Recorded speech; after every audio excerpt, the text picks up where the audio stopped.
Hello MotoGP enthusiasts.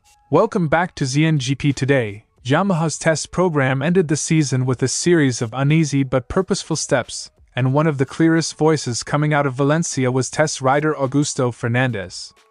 After the final race and the post-event testing, Fernández spoke candidly about where the Yamaha project stands, progress made, the engine shortfall that still limits the package, and why now isn't the moment to calm nerves.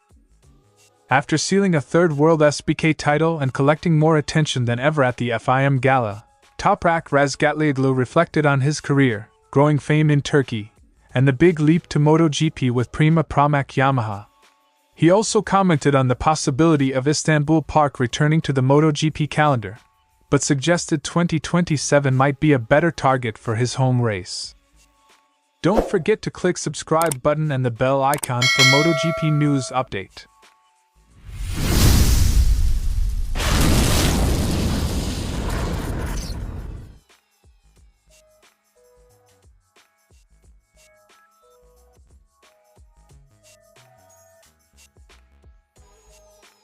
Augusto described Valencia as a weekend of mixed signals, some encouraging pace work, but also the recurrence of a wall the team had already seen in Sepang. He explained that the crew made several setup changes and tried to eke out improvements from the chassis and geometry, but ultimately they had to manage with what they already knew. The bike responded in some areas and stubbornly refused to in others. Fernández's account reads like a technician's diary: incremental gains, a few promising laps, and a steady awareness of what still needs fixing before the season truly begins. It's been a positive weekend, but we hit a wall on Friday, which is what we'd already been discovering in Sepang and all. Quote from Augusto Fernández.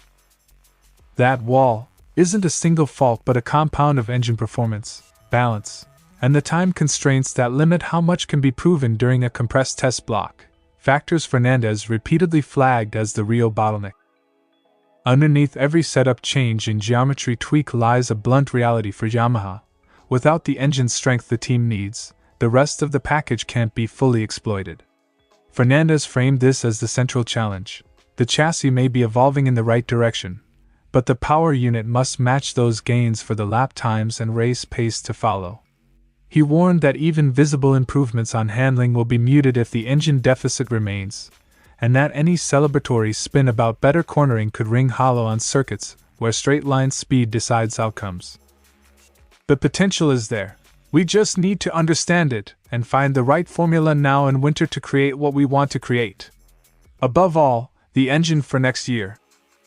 His words positioned the winter as a design and engineering season as much as a rider preparation window, a period where hard technical choices will shape whether Yamaha competes for poles or merely for small step forwards. Fernández was blunt about the calendar. Sepang's shakedown might not deliver a dramatic leap. He emphasized that improvements will more likely be progressive, a trickle of better performance across Misano, Sepang and February tests, rather than a single transformative session. That caution extends to communications. Fernández said he wouldn't issue a reassuring message today because premature comfort could undermine the pressure to get real solutions in place. The strategy is clear: manage expectations publicly while pushing for tangible gains behind the scenes. We have to be patient. We'll be on the right track. I can't send a reassuring message right now. In practice, that means Yamaha will let test data do the talking and will avoid headline-grabbing optimism until the package proves itself on multiple days and circuits. Beyond telemetry and engine maps, Fernández revealed the personal side of his year, the mixed feelings of a former Moto2 champion now working as a test rider, alternating moments of envy when race seats are in the spotlight with a newfound appreciation for time at home and the normal life that comes with the role. He denied any hint of discouragement. There's a lot of enthusiasm inside the factory, but he admitted that time is the scarcest resource. The tone was pragmatic, motivated, realistic, and focused on incremental wins that add up. No, there's no discouragement. There's a lot of enthusiasm. There's a very big project in the hands of the team, one that we all trust. That trust is the glue for Yamaha's program. Engineers, riders and managers must synchronize work across dates, tests and development loops to turn potential into results. Augusto Fernández left Valencia with a clear, cautious message. Progress is happening, but key missing pieces, especially the engine, mean now is not the time for reassurance. The winter will be decisive, a race of engineering and patient testing where incremental improvements must compound into a competitive package. Fernandez's voice is both a technical barometer and a reminder that in MotoGP, the path from potential to podium is rarely quick. It's methodical, sometimes frustrating, and ultimately one measured step at a time.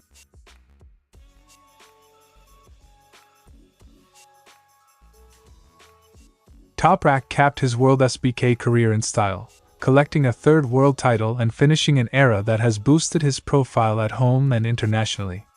That success has translated into a higher public profile in Turkey, where football traditionally dominates, and Toprak admits the attention is noticeable when he goes out in public. His transition to MotoGP is the headline everyone's talking about, and the red carpet atmosphere at the FIM Gala underlined how much his star has risen this year. Now everyone knows me. This is good for the sport because in Turkey, football is everything, but now it's started changing a little bit. I'm getting more famous. That growing profile isn't just vanity, it's a potential catalyst for motorsport in Turkey, a market MotoGP has long eyed for expansion. Razgatlioglu's move to Prima Pramac Yamaha for 2026 is one of the biggest cross-category signings in recent memory. While WorldSBK uses production-based machinery, MotoGP is a different beast, lighter, quicker in a different way, and surrounded by a much larger global media apparatus. The rider has said he's excited and realistic. His first season will be about learning the prototype machinery, building relationships in a new paddock and adapting race craft to a denser, more technical championship. International outlets and team statements around the signing framed the move as strategic for both rider and Yamaha. This is the really big news for me, and also the biggest challenge. Expectations are high, but insiders caution that adaptation is rarely instant. Toprak will likely need seat time, tests and patience before consistently challenging at the front. Rumors about a Turkish Grand Prix revival have followed Toprak's rise, and he addressed them directly. Istanbul Park has been resurfaced and officials say the circuit is ready to host MotoGP again. Razgatlioglu welcomed the idea of racing at home, but with caution. He prefers that the event come in 2027 rather than in his rookie season, so he can aim for a strong result in front of his country. Those comments underline the rider's measured approach, ambition tempered by realism. There's new asphalt there, everything is ready. That would be nice for me, but maybe better in 2027. Not in my first year.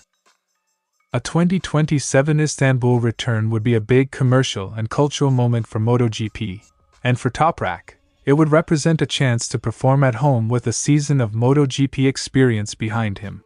Looking ahead, the conversation around Toprak is twofold: immediate adaptation to MotoGP in 2026, and wider implications for motorsport growth in Turkey if he succeeds. Promoters and teams will watch how quickly he translates Superbike's speed into MotoGP results.